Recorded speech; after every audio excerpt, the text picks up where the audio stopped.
Can hear your question, you can direct it to an individual panelist or to the entire panel if you choose. And we're going to start on this side of the room since he's standing over here. So if you want to raise your hand if you have a question, and he'll walk to you with a microphone. Okay, I'll just add one more thing to that. If you go off, you're trying to make a speech, do weird things. I'm going to take write a book, get on a panel. I'm going to take the microphone away. We have a distinguished panel here. They're ready to answer your questions. It's not for you to get up and make your own dissertation, okay? Yes, please. Thank you. Question is for Mr. Richard Hoagland. Yesterday I saw, a couple of days ago, I saw a very interesting documentary called Free Energy Race to 0 Point. So you have any comments about that? It's a very interesting documentary. 0 point is another term for the torsion field. One of the problems in all of this, and I forget who it was who said we have a language, was it you, Sean? We have a language problem? Yeah. We're basically talking about the same stuff, but each group, each individual sometimes has a different terminology. And one of the things that I'm proposing as I meet various friends at this conference is it's time to create a think tank. We need to bring folks, you and us, together in some formal institutional framework like Brookings, like Rand, that will bring some of these really extraordinary ideas that we can now prove work, not only at the technical level. I mean, there's no reason why we should be stuck with fossil fuels. The only reason, of course, is because somebody, the Halliburtons and the Cheneys of the world, make a lot of money by keeping us all thinking that energy is not available from beyond 3 dimensions and that could free every human being on Earth, human being. It's all about control. Where's the money in that? Money and control, yeah, exactly. J.P. Morgan said. J.P. Morgan and Tesla and the whole thing. So what I think we need now in the era of the internet and of global satellite television is we need an anomalistic think tank. It can't be just about UFOs. It can't be just about 2012. It can't be just about free energy. It has to be about all this stuff. And there's enough of us experts and enough of us generalists, and certainly more than enough of you, to where we could create a real-world 3D institution that would demand and get equal time on Olbermann and Matthews. I mean, what's interesting to me is to see how much Cheney and what's his name, Scooter Libby, Yeah. were following what Matthews was trying to point out before the run-up to the first war with Iraq, that Saddam Hussein had not gone to Africa to get yellow cake to build. And they were obsessively paying attention to this one program to the point now that the transcripts of that program have been entered into evidence in the trial of Scooter Libby, who, those of you who may have been on another planet in the last few years, was the chief of staff of Vice President Dick Cheney. Darth Vader, Dick Cheney. Well, I get those two confused sometimes. One of the authors of the New American Century. New American Century. The whole point is that if we were to create a world institution that would play by their rules, meaning we would publish white papers and we would hold conferences and we would be able to demand, because the media has an insatiable maw for interesting stuff, and that curve is rising as we get closer to 2012, we could put these ideas on the mainstream plate, and enough of those people now will be paying attention that that act alone could make meaningful differences, particularly when you balance that balance pan between free energy, oil wars, free energy, oil wars. Oh, now that's a choice, isn't it? Next question. Good afternoon. This question is for Richard Hoagland. A friend of mine who worked at NASA, or still works at NASA as a researcher there for a long time now, told me a related story about the fate of Mars. I was wondering if you could comment on it. Okay. The story was that it originated as a practical joke coming out of the office that this person worked at, and that the paper was placed on this anonymous person's desk, and that person took it to the news, and then there was kind of a hush-hush about discussing it with the news because they didn't want the public to think that they were jokers in NASA. I was wondering if you could comment on that. Thank you. It's a story. Yeah, It's 'cause wrong. they got such a sense of humor over there. Yes, yes. They're really, you know, such jokers at JPL. No, it's obviously disinformation. The face on Mars and the civilization around it would boggle even Danien's mind if he could walk through the ruins. And they have water there, too. They sure do. Next question. Hey, Daniel, and wonderful to hear about the ruins and the wisdom in Belize and Mexico, Okinawa, and so forth. But if we look into the mountains of California and Utah, Arizona, Nevada, Sierra Nevada, don't we have similar wisdom here? How do we find that? Is this Robert? Yeah, it is. Is that Robert Livingston? Anyway, Well, Nope. go ahead. I'd call Richard Hoagland. But, you know, here's the whole point. It's everywhere. Yes. The Hopis have legends that match the Indus Valley. Okay, that in Chile they have the same story as they have in what's called the Borg Saga in the Baltic Sea. What really matters is the excitement and the passion to search. Like for me, I get so fixated, I get so excited to go anywhere someone tells me these ruins exist. And I'm pretty amazed. You know, I've been around Richard and Betty and Sean, and she's new to me, but I've been around these guys a long time, and they click something in me just now that really frames it for me in such a way that I'm not a big reincarnationist. Okay, I'm not that, because when I had my near-death experience, there never was anything about reincarnation. You know, other than being around Raymond and Brian Weiss and Winifred Lucas. But how brilliant if there weren't other cultures or extraterrestrial or whatever it is, how brilliant it is for us to frame that we would be smart enough to build such amazing things that when we saw it again in the future, we would alert ourselves to the change and shift that's coming that is so documented and so recorded, this 26,000 year cycle. No one knew about this stuff. The fact that the fact that the Mayans knew about Venus, the fact that the Mayans knew about Neptune, Pluto, Charon, and Xena. We didn't, and in 3,000 years and 4,000 years ago, and then discovered Neptune until 1843, Pluto till 1931, Charon to 2001, and Xena in 2003. And they knew about them, and they talked about them, and they described them. The point for where Hopis are saying the same thing, the mound builders in Ohio are saying the same thing. I think the point is to find a passion for a certain particular civilization and find out why you really want to search it out, like I love Mesoamerica and the Olmecs and that particular place, and match it up to other cultures to be able to truly design what it means to you. But like every one of us are saying, the cosmic wind is blowing. The shift is scientific, quantumly verified, a mythology is in place, and the structures are there to remind us that 26,000 years has ended. And the dawn of the new age is here. And where do we take this new age? But I would look at Mesoamerica and how it links all the way from the Aztecs, Toltecs, and the native nation cultures to find that answer.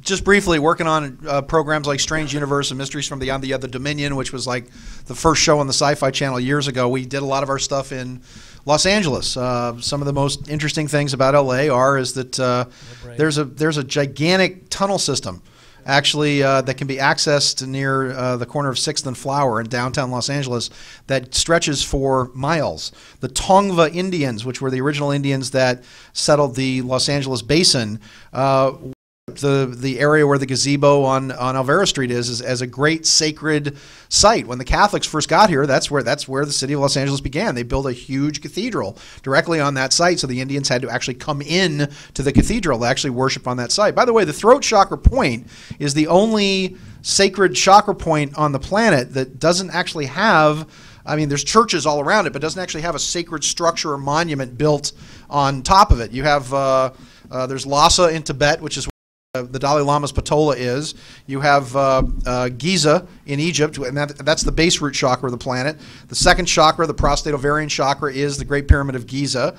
The solar plexus is Stonehenge.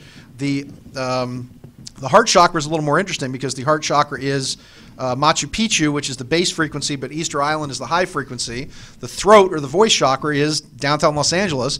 And the third eye is a sacred temple, which is called it's a religion called Tenrikyo, and there's a pillar actually that sticks into the center of the third eye, almost like an acupuncture needle, called the Kaodi Dai, and it's in a suburb of Osaka, Japan, actually right near Kobe. So it's also very interesting that when the Northridge quake happened on January 17th of 1994, exactly 1 year, almost to the minute, you had the Kobe quake, which was the throat chakra opening first, and then the third eye chakra opening again. Also, some of our investigations into this area that were very interesting.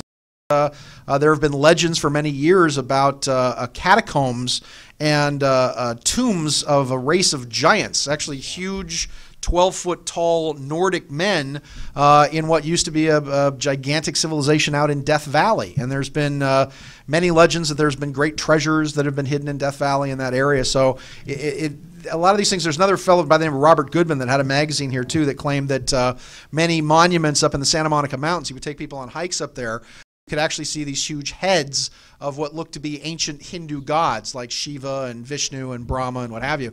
And even the very name of California is California, which actually means Kali, the black death goddess who builds cities by the sea. And it was actually named by one of Cortez's men, because when Cortez was actually going up into California, they thought it was an extension of an island of Baja, and they actually named it after it actually came from a book of sort of the Spanish version of Arthurian legends about Redondo de Esplanade, about an island of black warrior women in the West Indies, which was called California, and that's what California is named after. Kali, the black death goddess who built cities by the sea. So it's just very interesting. Also, Los Angeles being our Mother Mary, the Ascended Coordinated Queen of the Angels, and of course they park the Queen Mary in Long Beach Harbor. So there's a lot of really spiritual significance about where you are and where you live.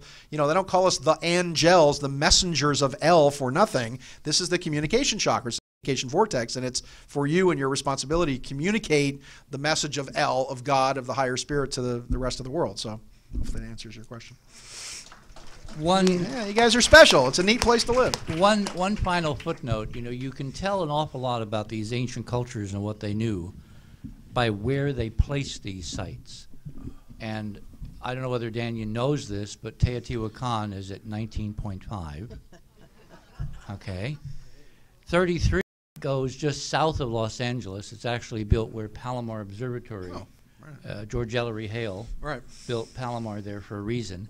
Wow. Parsons and the OTO folks used to have ceremonies on Palomar Mountain at 33. Giza's at 30. These are all connected to the physics. These are codes to the physics. One night, remember how George keeps talking about how he can't understand why he keeps seeing 1111 over again? Well, 1111 is a code for 19.5. And if you want to see, this is where the commercial comes in now. If you want to see how this works, you come to my workshop tonight or you come to the one on Monday night. The one tonight is the one on the ruins on the moon that George Bush and company are secretly going back to keep the rest of the world from finding out and exploiting. And I'm going to show you some amazing, astonishing, no question, absolutely zero question. When you leave tonight, you will have no question there are ones on the moon, and the in-crowd guys, the same guys that gave you Iraq, are trying to steal this from you and keep you and the rest of the world from knowing, because they want what's there for themselves. And oh yeah, there's a 19.5 involved. On Monday night, I'm going to have a little fun because we're getting into the why of this, what they think they're doing, and how it relates to 2012. And I have found this out just in the last 48 hours, where I can substantiate it. I have found the most amazing connection between the death of John Kennedy and 2012 you can possibly imagine. And I'll be showing that on Monday night. Cool. Buy your tickets now, folks. This question is for the panel as a whole. I know that either within corporations or secret research facilities or even the military, there are people who know that something has gone terribly wrong. They want to change, but they're not sure how. How do we bring the change to a point where a lot of quietly frustrated people throughout the spectrum of institutions will join us? It's That's a happening heck now. of a question. It's happening Yeah. now. It's one of the reasons why you haven't had a 9/11 caliber terrorist event. Mike, get closer. Mike. It's one of the reasons why you haven't had a 9/11 terrorist. You know what they call themselves behind the scenes? They call them the Cowboys and the Indians. They call them the Cowboys, which are a very, very small black ops section that's been trying to blow up a city in the United States for the past 7 years to get the rest of the agenda happening. And the Indians are literally the people on the ground, the the police officers. Look, there's a lot of really good people in government. I haven't met any of them, but there's a lot of really good people in government. and these people are trying to stop certain things from happening. One other note that is of interest, you guys have probably heard of the spy bot experiment of George, I hope I'm saying his name right, George Ur. And his spy bots go out onto the internet and actually take certain phrases, and they put together hypotheses based on I guess you can say a quantum wave of things that are happening on the net. And he's claiming that the same type of spike, this was a Princeton experiment, by the way, the same type of spike that they saw in the 2-month period leading up to 9/11, they're seeing the exact same type of spike now leading up to another 9/11 style event. And believe me, the buddy that I wrote Black Seraph with, Wayne Haley, is one of the top guys. He was a presidential advisor. He will not take George Bush's phone calls. The last meeting he had with the president, he walked out shaking his head going, my God, this guy really does have an IQ of 89. Mm-hmm. This guy's really this dumb. And he couldn't believe it. And he was the one that performed the tracheotomy on Al-Zakari when they drug him out of the wreckage, and the Marines started stomping on his chest because they wanted to keep him alive to question him. And this is the guy that I wrote with, because we were talking about the Catholic Church and about some interesting things that were going on globally. This is basically a true story that we couldn't tell until the Pope died in April of 2005. Believe me, there are so many people behind the scenes. I mean, the real militia that are guys that know where we're going, know what's coming. And all I can point out is that having conversation with these people, knowing some of these people, I mean, they talk to me because I can at least do something with this information.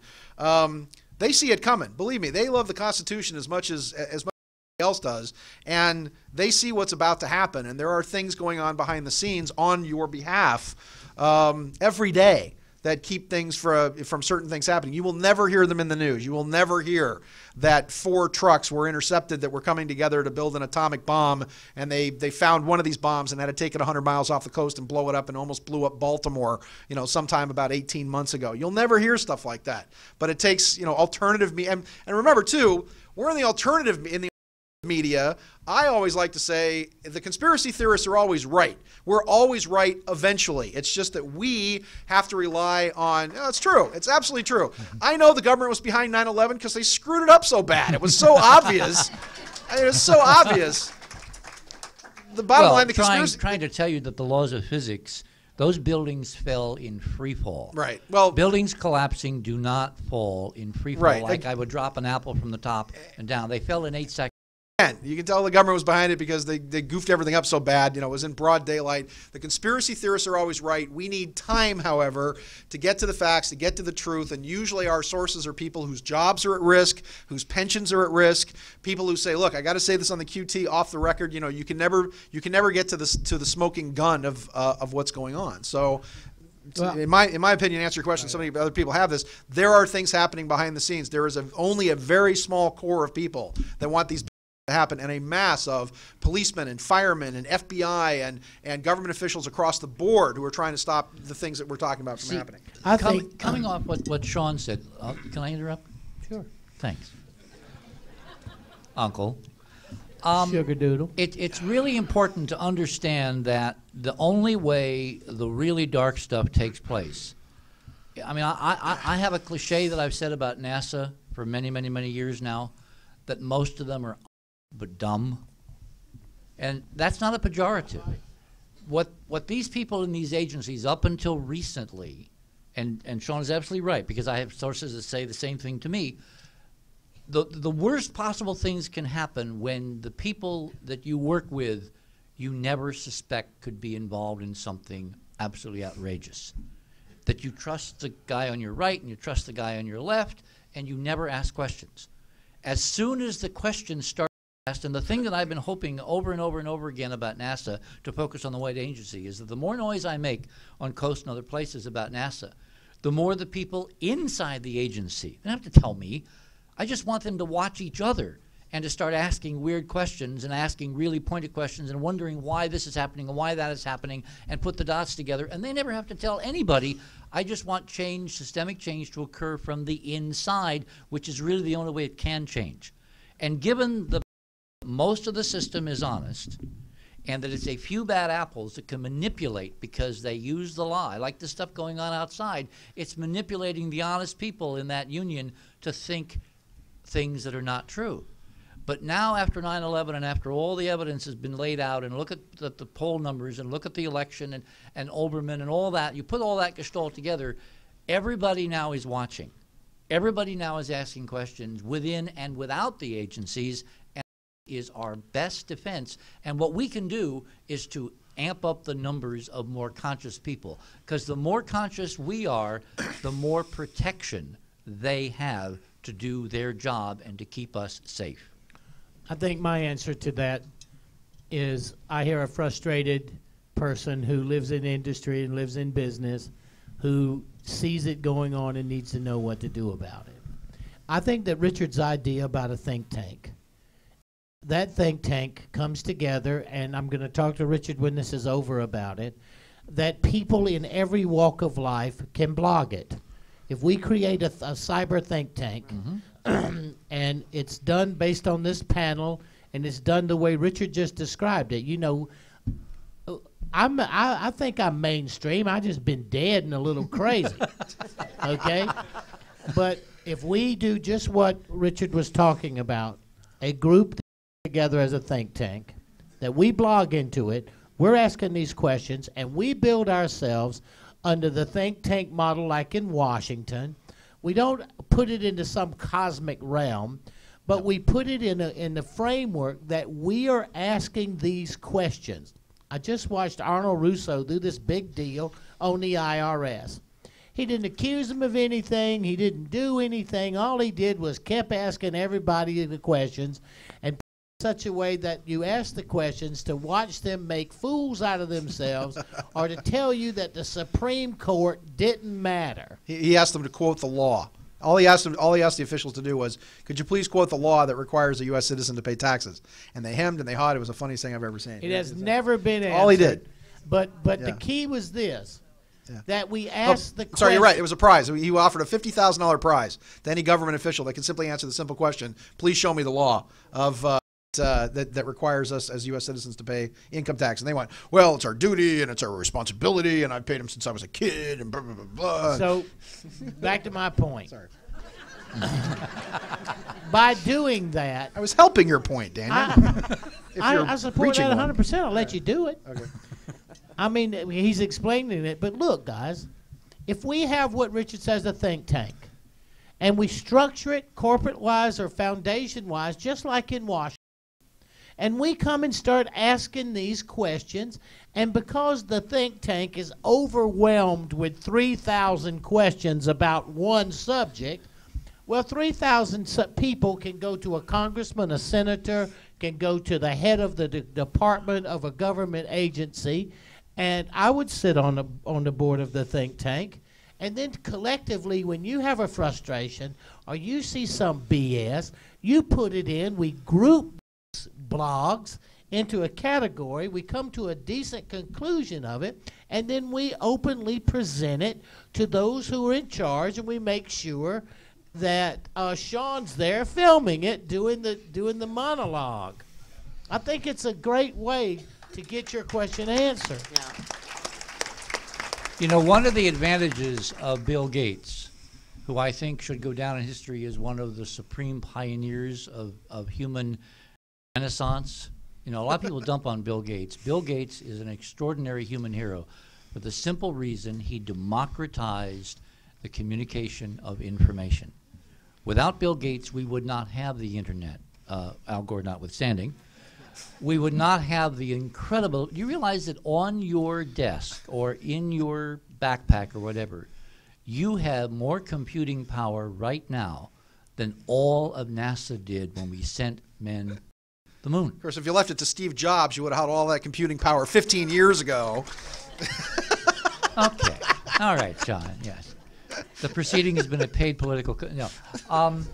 My point is that if Bill we Gates. set this institution up, the ability exists now for whistleblowers all over the system who are dissatisfied to slip us disks anonymously, to connect a laptop up to a public phone or go to an airport, you know, to do things in a way to get documents, papers, non-blacked out stuff, absolute supporting evidence to this going on, that going on.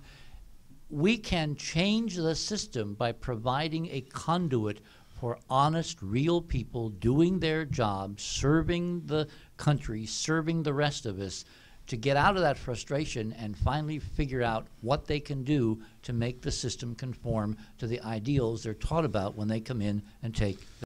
And we're not accusing anybody of anything. We're just asking questions. Yeah. That's the power that Richard was conveying. Listen, in a think tank answers questions and looks at questions, and we quit accusing. We can't quit accusing. We just start asking the questions by the thousands. And somebody's got to answer it because there's thousands of them asking it. And I believe that, like a lot of people on this panel and you here, I believe that between now and 2008, we have the grandest opportunity. There's never been incumbents. There's never been a non-incumbent running in 80 years. We have a woman that is viable candidacy for the president. We have a black person who comes from another country that's a naturalized citizen running for the presidency. I have to take back about this business. Nazar. Well, he's close. His father. His father. His father. Can't be president. Otherwise, Arnold would be president. Well, but that's not over yet. But if you take a look at where we are, if you take a look at the opportunity and the possibilities Well, you of understand, who Daniel, these people are running for the president, Daniel, you understand why there is incredible ferment on the Democratic side to be president in this next election, right? yeah. Because Why? the next president will be president in 2012. It's all about 2012. So the entire kind of Nazified Gestapo police state that's now been put together with no habeas corpus and no posse comitatus is now going to be put in the hands of Hillary Clinton. I'm not saying That's a good thing. Well, listen, that's not I what also I'm I also think one other question too. My one other comment about that is that I think that the only reason there has not been another 9/11 level attack is because they are so confident in their complete and utter control of the media.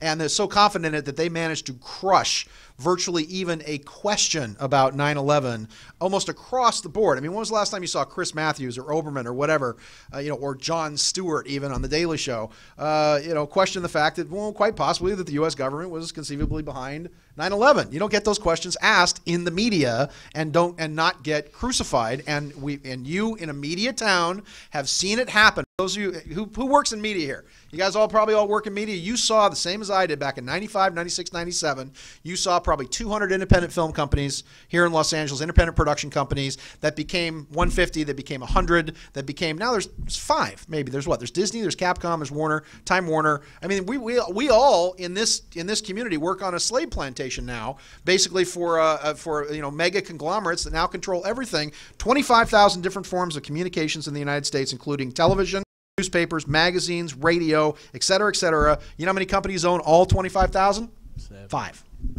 Was 7, was 10 before, was about 100 a few years ago. Now it's 5. And they have such complete, utter control over the media that they think that they can do anything that they want to do and get away with it because they can just bamboozle you into thinking, oh, well, Iran's dangerous. They're going to blow us up any day. And as far as I know, my intelligence is telling me that the war is planned to be started April 7th. And That happens because that is when they complete their bases on the ground in Bulgaria and Romania. That is when they've got enough boots on the ground. I don't know what they're talking about, this surge of 20,000 troops, when the Pentagon has already put in an order for 65,000 troops. They're fully planning not just a draft where they've raised the draft age to 42, but a civilian draft. Oh, yeah, you guys haven't heard this? It's all the law. The draft age is now 42, and there's a civilian draft as well, which means if they need accountants, they can walk into H&R Block and draft room to serve 2 years mandatory drafted civil service, not just government service. We've eliminated posse comitatus, which means that we can now take troops, U.S. federal troops, and place them in cities here. And they're now starting, you'll hear this in the news, it'll be a big thing soon, they're now starting the American Foreign Legion. You know what this is? They're putting recruiting kiosks in foreign countries to recruit foreign nationals that if you sign up for the United States Army, serve 2 years, you'll become a citizen of the United States. True. You ready? That's You ready for it? We got 2 combat carrier groups sitting right now, the USS Stennis and I think the USS Ronald Reagan. I'm not sure, but combat carrier groups mean that we've got probably 20,000 guys in each one of these groups right now sitting in the Persian Gulf ready to blow up Iran. And if we blow up the Iranians in April, then that means we're going to use tactical nuclear weapons to do it. And if we do that, then that means Putin can say, well, why can't I use them on the Chechens? And the Chinese will say, well, why can't we use them on the Taiwanese? And Kim Jong-il will say, well, hell, why can't I use them on South Korea? And suddenly it opens a whole Pandora's box of nonsense, of going on and on and on with all of this. I want to say something. And that's where it boils down to. The last time Sean and I were on the same stage, kind of, he and I made a bet, and I won. Well, that was a bet that you couldn't not talk for more than 45 minutes. So it's like that was the bet. Richard has the floor, Sean. I'm going to make another bet with Sean, if he will accept, that April 7th will come and go. Not happen. And the reason, I'm going to give you the reason why this fear scenario, which I don't accuse you of buying into. You're reporting what your sources are reporting. But remember, the lie is different at every level. The way this system, by the small handful who are desperately hanging on with their fingernails to control the system, the way they manage the system is to inculcate fear. Fear is the key. However, there's a bigger fear. And the bigger fear is what's coming vis-a-vis 2012. If that scenario were to play out, so many things would unravel that what they need to be in place for the bigger fear will in fact not take place. They need all us nice compliant slaves to keep doing what we're doing, to keep making the money and handing it over to the IRS and all the other stuff that's going on, because they have their own plans, which I'm going to talk about tonight and Monday night, vis-a-vis 2012, some of which involve some extraordinary things that are off this planet. If that went to hell in a handbasket, that scenario could not take place because you can't control the chaos. If you start losing nukes, if we basically nuked Iran, it would come so unraveled because Iran could then turn around and nuke or at least destroy the pipeline infrastructure for the oil for the Western world. That brings the industrial giants to a crashing halt, and the productivity that they are relying on to get out of Dodge before Dodge goes away will come to a crashing halt. Well, it brings China to a crashing halt, not so much the rest of us, I but will China. make you a bet that this is not going to happen according to that scenario. What would you like the stakes to be? Nah. You know, the reason I quote April 7th is because when I talk to intelligence guys who say, look, this is all Cheney that's been working on for the last 6 months. If Cheney doesn't get this war happening, they're going to feed him to the wolves. That he is probably going to, because of the Libby thing, you know, later on this year. I'm not sure if that's such a good thing, because who's going to be vice president? Jeb Bush is just standing around doing nothing. So it'll be very interesting, very interesting sort of thing. Well, so wait, hold on. Let me All finish my thought. Take the bet. The reason.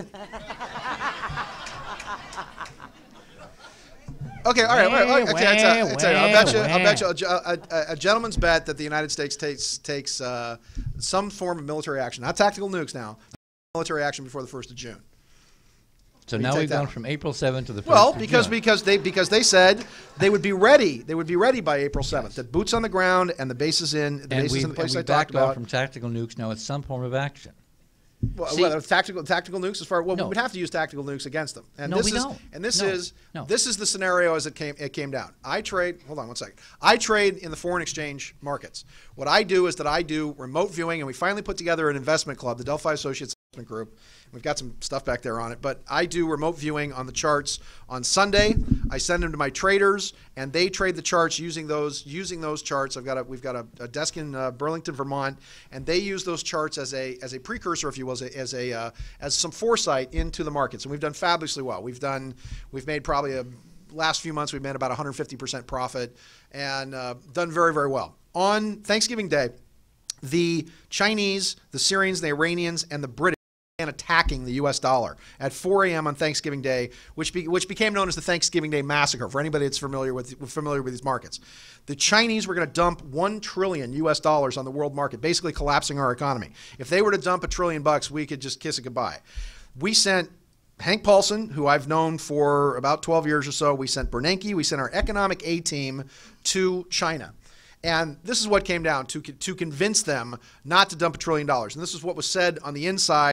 Say who particularly said what, but basically the United States came down to the fact that they said, well, I'll tell you what, you want to dump $1 trillion, how about we blow up 100 miles worth of pipeline between Iran and China? How'd you like to go without oil for a month? And the Chinese were just in complete shock, and the interpreter said, quote, we cannot believe that the United States of America would do anything that insane. And the comment, comment was actually reported to be made by Paulson, because I could see him say it, where Henry Paulson looked the Chinese dead in the eye and said, have you met the guy I work for?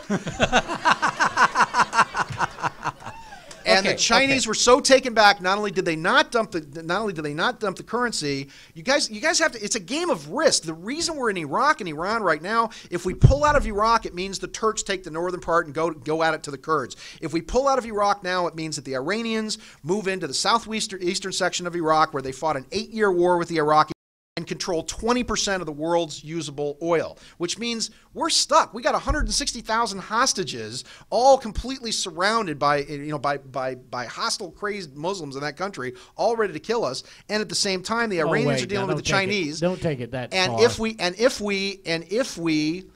we don't take that, if we don't control the oil in that area, what they're trying to do geopolitically is slow the economic growth of China and use the oil against the Europeans, which is sort of a reformed Fourth Reich, if you will, the Euro, the Russians, and the Chinese. Because the Chinese are building a city the size of Philadelphia every 6 months. And the only thing that slowed them down is the high price of oil and the fact that copper went through the roof because they had to go to PVC pipes instead of copper. So a lot of what you're seeing right now in the geopolitical stage is a way to not only balance the fact that our dollar should completely jump off a cliff, but to also control Red China. So hold on, Sean. Yeah. How do you, let's to this April 7th thing. And the tactical nukes. Okay. Well, the tactical nukes, because I have some of the same sources that Sean has. And if you move 2 strike groups, they're not battle groups, they're strike groups. We have 2 strike groups. That's an aircraft carrier, 2 heavy cruisers, 4 light cruisers, support troops, 6,000 Marines per. So a strike group probably has 43 ships in it. You have 2 of those in the Persian Gulf that are American. You have 1 that's British. So you have a complete army. I mean, the point that I'm trying to get to so we can cut a deal on it is the very moment you see an admiral put in place of Central Command. Central Command is the command operations of ground troops in the United States, wherever the United States has theater. In 101 places in the world, we have troop stations. Stay on mic. In Command Central out of Florida is you put a general in charge. Well, guess what? We just took an admiral and put him in charge of Central Command over Baghdad, over Iraq, over Iran, over Afghanistan, over Korea, over China, over Bosnia. So, and you move in 2 American strike groups and 1 British strike group out of Diego Garcia. Don't tell me you're not going to fight a war. Don't even try it. I serve the United States Marine Corps. I understand that part. It's going to happen. I listened to Sean. March, if you ever been to the Middle East, and I've been there since 1973, I've probably gone 100 times. I've been in Iran, Iraq, and Afghanistan. When you start in March, April, it's hotter than hell, everybody. And if you're going to strike, you better strike but March, April, or May, or you can't put boots on the ground. So if I listen to Sean, and they got to blow the bunkers, they got to blow up what we think is a nuclear threat to them, I don't think they'll use tactical nuclear. But I think they would go in and they would strike them the same brutality or the way we would push them around, and at the same time that the Iranians would hold. Everybody, the Iranians believe that the Inman, the 12th Inman, is going to return. The Shia believe. The Jews are waiting for Jesus the first time, because the whole story is this great Messiah is going to come and kill all the enemy and wipe them off the face of the earth. The reason why when Jesus, quote unquote, came, and he didn't kill any Romans, Peter just cut the ear off of one at Gethsemane, they said that wasn't him. The Christians is waiting for him to come back. And the Middle East is in the same place it was 2,000 years ago. Well, then the Islamic people have what's called the 12th Inman, who will come, who's identical to Jesus or the Christ or the Savior consciousness. He would return. When the enemies surround the Holy Land, then you have the Mithra legend, the legends of Mithra, the peacock angel. But when you sit and you realize that the great harlot Babylon, like the Testament in the book of Revelations, well, where is the great harlot Babylon on the left of Iran? It's America and Afghanistan. Where is the great harlot Babylon on the right of Iran? It's Americans in Iraq. Those fools want to bring it on. They want their Messiah to return. And they believe, if you listen to this president, if you listen to him, he's a devoted Madri. The army of Madri, which is Sadr, this is the name of that 12th Inman, their Messiah. I believe we'll hit them. I believe without any question we'll hit them. I believe they'll take it.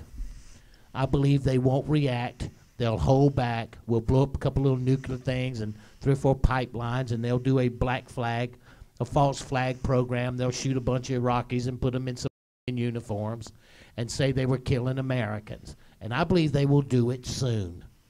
I'll do it because I believe it, because I see all the signs of warfare, and I know how you have to fight one. So as we sit and these deals are being made between us, I'll get in on it because I believe what Richard was laying down as the most important factor, and the subtext of what Sean says. Somebody has got to control the presidency in 2012. There is a subtext behind it, because you must base fear. You must put it in place so the old patriarchal society can have its a mark to hold on, the men. The rise of the matriarchal society, because the feminine comes back into power. We have an authentic, viable candidate that's a female for the presidency, and I don't give a damn who she is. At the very moment that a woman came to be a possibility to be elected to the presidency, the history of America changed that moment. That moment has changed. And so, guys, what is happening, what we're talking about, is the old trying to hold on to oil, controllable resources, and the new trying to give way. And I'll say they're going to hit them. I don't know if it'll be, I'm with Richard on the idea that it won't be as tough or as hard, because they know to hold their hand to 2012 to hit back. But I think that as you listen to this discourse between the two of them, you better realize that one of these scenarios is going to occur, and the only thing they're arguing is the degree and an intensity by which it is. it's not going to happen. And the only reason it didn't happen last March is because the Joint Chiefs of Staff, for the first time, stood up to the President of the United States and said no. Said, this is too crazy. We're not doing this. And now Bush has successfully managed to fire every single one of those guys. Every single one. Every single one of those people that said no. The Joint Chiefs of Staff circumvented the White House and said, we ain't doing it, because the order came down to do it, to nuke Iran. And the Joint Chiefs said, no way, we're not doing this. And now, not only bypassed the chiefs, they replaced everybody there. Now we've got a bunch of bobbleheaded yes men that are now all sitting there in the Pentagon. And Bush has specifically rerouted all of the terms of command around the Joint Chiefs of Staff directly through the White House. Which is why Bush gets up on 60 Minutes and says, doesn't matter what the Congress thinks, it matters what I think. I'm the commander-in-chief, and I'm going to do what I want to do. I'm the decider. I'm the commander-in-chief, and I'm going to do what I want to do. Let me jump in probably here. get a new question, Let actually. me jump in getting here. a little tired. All right. How many used to watch the old Star Trek series? Oh, give us a break, Richard. Come on. Okay, all right.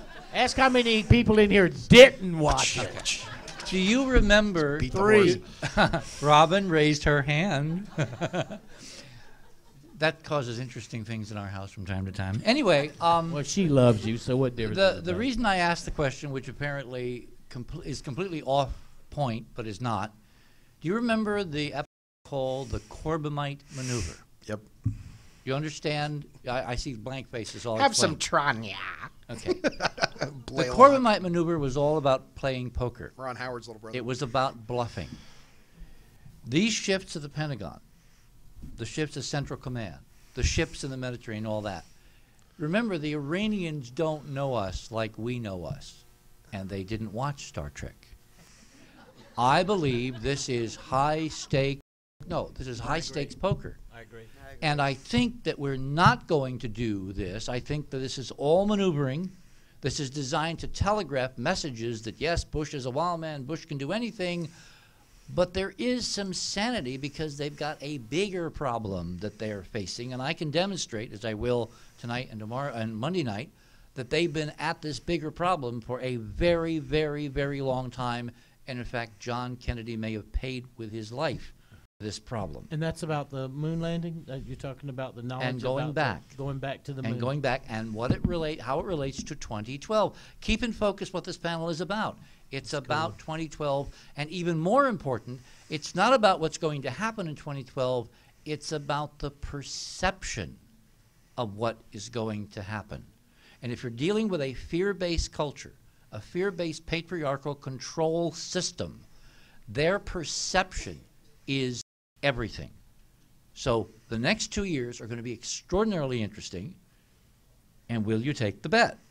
What, a military action in the United States? That there is no military action. It's all about the Corbomite Maneuver. It's about bluff. No, because I haven't viewed it, and what I'm trying to impart is I'm trying to impart information that was given to me from people in the intelligence community about what's happening. Okay. And I'm imparting it as information to all of you. I am praying that it doesn't happen, and I don't want it to happen, and I hope that what you're saying occurs, that it doesn't happen. Okay. So, which is another way of saying he doesn't himself know. Oh, stop it, you! Stop it, you!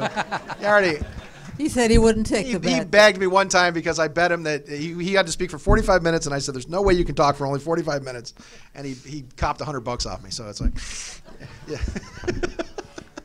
Smart move, Richard. I don't know where the guy with the talking stick is. I don't know where the did he run away? Well, wait, no. Got five, gentlemen. We've got 5 minutes left until 5:30. I've got a question for the panel, and I don't care who answers it. My question is, the whole myth thing, part of the myths are true, part of Revelations is true. It's all like the story twisted, so you get bits and pieces of it and all that. RFID chips are coming out. The mark of the beast is now possible. My question is, I know why they want to put RFID chips in us.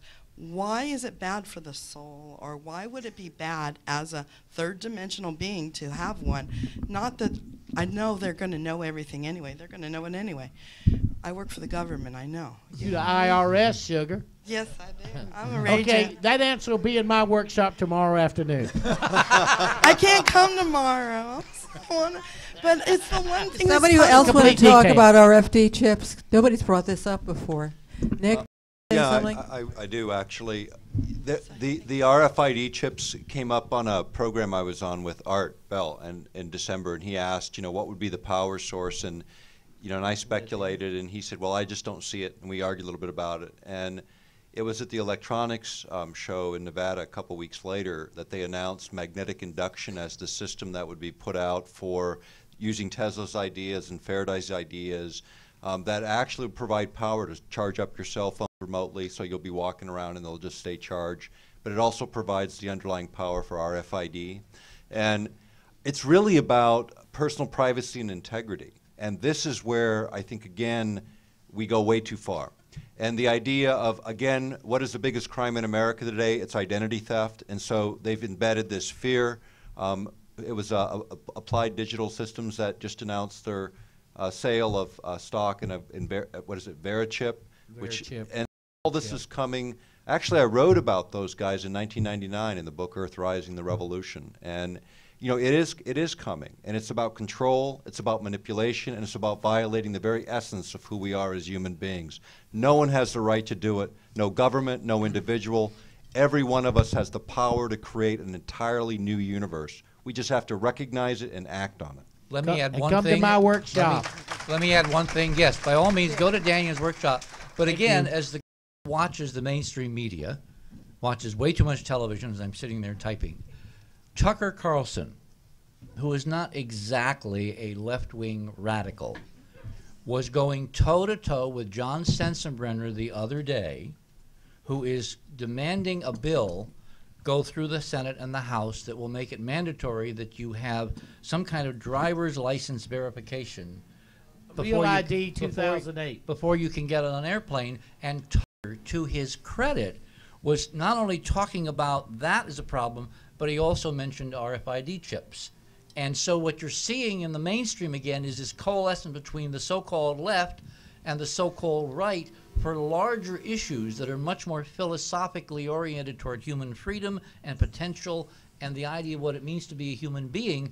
If we create a real-world think tank, properly funded, that can bring these things to the mainstream level of communication and get more and more of these people don't realize it isn't left or right, it's all about us. See, I think we have extraordinary opportunities to change the curve. But we got to seize the day. Remember Carpe Diem? Remember that great movie? We must seize the moment because the moments are slipping like the hourglass through time. And we don't have many more moments to fritter away before it does become irreversible.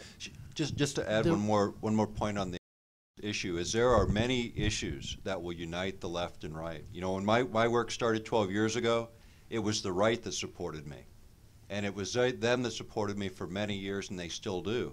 And it's over these fundamental issues that we share in common, because there will be no left and there will be no right without these basic fundamental principles. That's what unites us. That's what made this country strong in the beginning. That's what will change the course of history now. And what happens when you unite the left and right? You get the middle. The centrist middle has got to come back, and I'm seeing evidence that, in fact, it is. Look at what's going on between this escalation. You've got Republicans, you've got Democrats, and they're deciding now to put riders on every single bill that Bush has to sign because they're determined something has to change. He'll do a signing statement.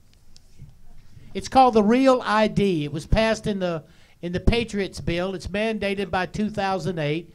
You have a uniform ID license. The average cost of that driver's license by 2008 will be $260. It'll take you 2 days to get it.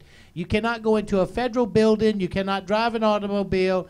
You cannot get on an airplane without it. The bill's already in place. They've been initiating it. And now the 28 states that's accepted it, about 10 of them have now passed legislated or put legislation in place to deny it doing it because of privacy. Go Real ID and punch it up, and you'll read the bill. You'll see everything is mandated, the same as your IRS. You can ask her, your IRS. You have to pay your IRS by electronic by 2010, and it's all in the Real ID Patriots Act, and you all pass it. They're going to do exactly what's being said here Nick, Sean, by Richard, Nick right. and by Sean and by Richard. And I'm sorry we didn't get astrologically to put it into focus here, but you know, this stuff is happening. We must create this think tank. We must add to it, and we must be the middle, not left or right. We must be middle America, looking at what affects our parents and ourselves and our children, and asking the damn questions, and not blaming anybody, but seeking an answer to it, and we'll win, everybody. Yeah. Because Ask questions. win is coming. Ask the questions. We're going to take one more question, and then we're going to have to stop.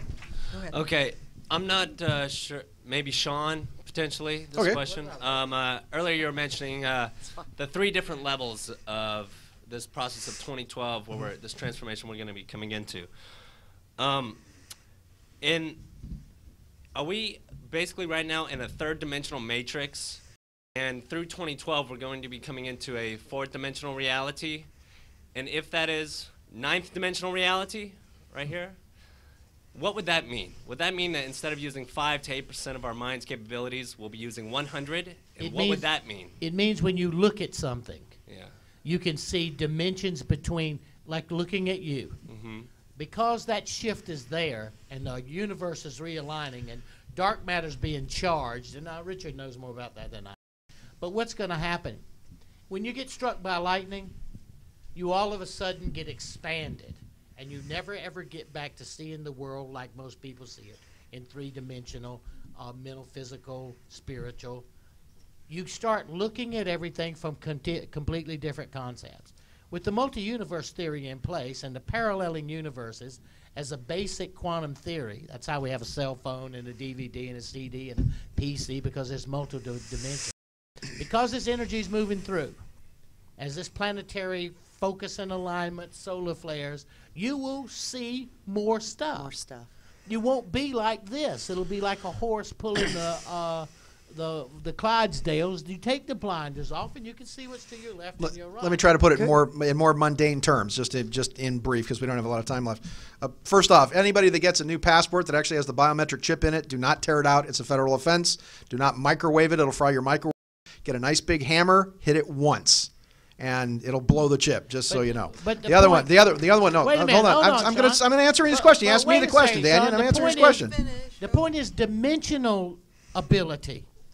All of the stuff to control you, I'm talking about dimensional ability to see. We'll all be able to communicate with our relatives. We'll all see interterrestrial lives, beings. We'll see the life form of a plant, and we'll start ourselves. If you don't keep yourself afraid and frightened, you will see plants, animals, kingdoms, these things completely different. If you stay fear-based, they will do what Richard said and what Sean's saying. They will control you, and you'll be so frightened that you won't relax enough and breathe enough to see the potential of what your vision is going to be as it expands.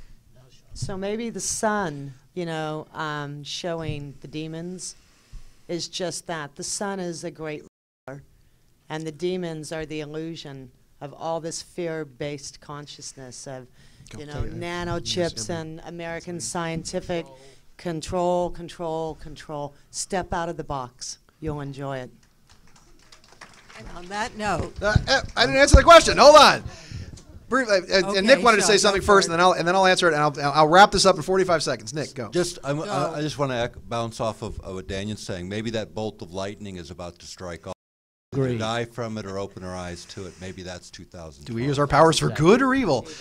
Height, here it is. Height, width, breadth are the dimensions we know of as the 3 dimensions in which we move. The 4th dimension is a dimension of time. What's happening is our feeling of time is changing simply because we've increased telecommunications throughout the planet. It's what Pierre Lehardin called the noosphere. We've created an artificial telepathy through cell phones, through the internet, through computers, which is in fact kindergarten for the global telepathy that's coming. So those are your 4 dimensions of height, width, breadth. Time is completely different now because now we have a global consciousness where time, how many people, I woke up in 2007 going, oh my God, it's 2007. Where did the 90s go? The 90s just blew, but I still wish it was the 80s. But how many people in here just think, 7 years? Can it really be 7 years? Because time is compressing, and it's compressing because there's so much more to take up your attention and your energy, and we're literally going an 8-hour sleep cycle to a 24-hour cycle where we have a global consciousness. The fifth dimension is the dimension of spirit. And so the dimension of spirit, everything that Daniel was talking about, is where that which we think begins to become physical reality. And so that which we think affects the experiment. That which we think affects the world. Think and grow rich, The Secret, or, Oprah talking about it, whatever. But here's the challenge. The challenge is that on the three paths, you have one people focusing and thinking about war and death and destruction, another group of people thinking about creating the true reality, and what I'm seeing is that those realities are going to parallel each other. There's going to be realities where we'll have heaven on earth at the same time we have hell on earth as that balance, if you will. So that what you think becomes physical reality. This is why, go back to the original thing of what I'm talking about, that in the end, it's all about us. It's all about what we can do, how we can be better, how we can raise the bar, how we can be the best that we can be. Can we George Bush and the war? Probably not, but we can understand how it affects us, and we can understand how not to get involved in that hate. And when you study the patterns of the Mayans, especially the Egyptians, if you look at the pyramid says there are these massive infusions of consciousness, that Christ comes in the clouds, quite literally changing the nature of the atmosphere, the nature of the planet, and in a very elegant way, changing the nature of our own DNA, the essence of who and what we are. Therefore, when Christ comes, the Christos, God-knowingness comes in the clouds, if you will, whenever there is this massive opening of heart and spirit moving into the fifth dimension where we can speak to animals, where we can see colors, where we can use X-ray vision to see into people's bodies medically, if you will, so that we can interpret dreams and talk to other realities. And, by the way, whether or not it's with remote viewing to see the future, because when you understand the past and that time is liquid and is quantum out of this side of the brain, and that the past, present, and future are all happening at once, you automatically psychic powers and psychic abilities. You automatically become more sensitive. That's why I've always said, you guys come to this, and in the old days, this used to be all fun and games. It was fun and games, and let's get a psychic reading and tarot cards and whatever else. Now, scrying and meditation and remote viewing, these are going, and remote healing and meditation, prayer, these are the survival tools of tomorrow. Unless you know this stuff, you're done. You're done. And so that's where it goes. And that's what this is all about. Thanks. Offer a postscript. How come Betty doesn't spank you? What's the deal with you? He's like your favorite. What's the deal? Wah, wah, wah. It used to be that I would think, sitting on a panel with Sean saying that, oh, there he goes again, as Ronald Reagan said. I love you, Richard. But I can demonstrate to you, if you want to, and tonight and tomorrow night. Yeah, I wasn't going to say that. I'll do it for you. Thank you. Yes. That this, in fact, is a science. This is reproducible. This is based on stunning decades of research that has been kept suppressed until the Soviet Union collapsed, and stunning pioneers like Kozyrev and Shipov and others. I have been able to measure it myself. Astrology actually works, and now I can show you a model for how it works, why these transits, by the hell of a transit of Venus, again, of the sun in June of 2012. The 2012, yeah. Right after the eclipse. Very, what was it's really a science, important, but it's also an art. Yeah, well, but see, there used to be this polarity between science and religion, or art and science. Now, in order for it to work, like we said politically, the left and right have to come together. Science and spiritualism have got to come back together to save the human species. Well, science is always climbing up the mountain only to get to find the Dalai Lama serving tea. So, that's the bottom line. Science is catching up to us, is what's happening. If we do this right, if we create a real world 3D vehicle, think tank. Well, that's what I was saying, think tank. If we involve the best of you and the best of all the others of you that are not here but are available to us through this incredible network, this coast-to-coast channel that I still wonder in the middle of the night, why do we have this? In the midst of a desert, why do we have coast to communicate with each other? The reason is there has to be this balance between the dark and the light. In order for the game to be fair at a higher level, we've got to have a chance to win.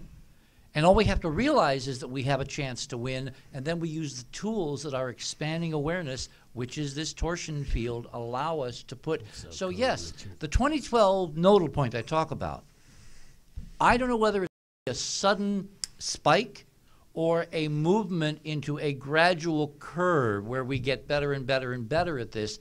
I'm tending now toward the curve, but I'm willing to see if the equations actually tell us there's a spike coming. Either way, we win.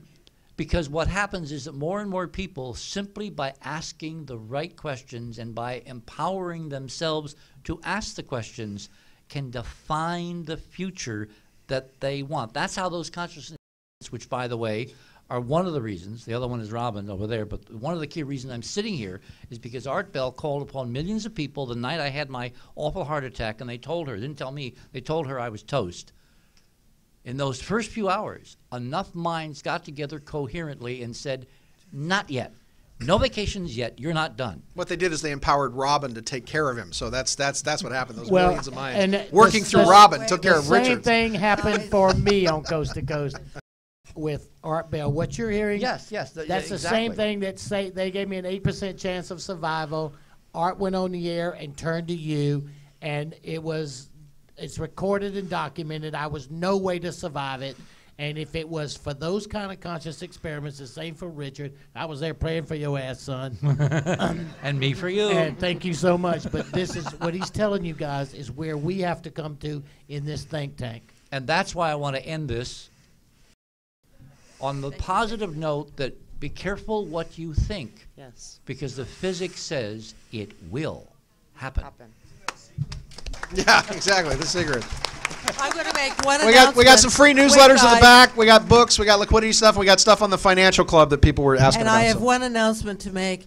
This has been videotaped, and the first tape is already done. The second one will be available tomorrow on the mezzanine right next to the stairs.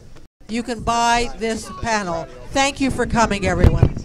Yeah, so if anybody wants DVDs of tonight's presentation, we have 6 or 7 right here, and the rest will be available upstairs on the mezzanine. What? Sorry? Thank you. Thank you. Very nice of you. I'm going to go in the back and sign some books here. So, what's your name? Hi, Kimberly. Be to call, too. Say, look, I see this happening. Can we work on a timing? I think this is going to happen. You'll get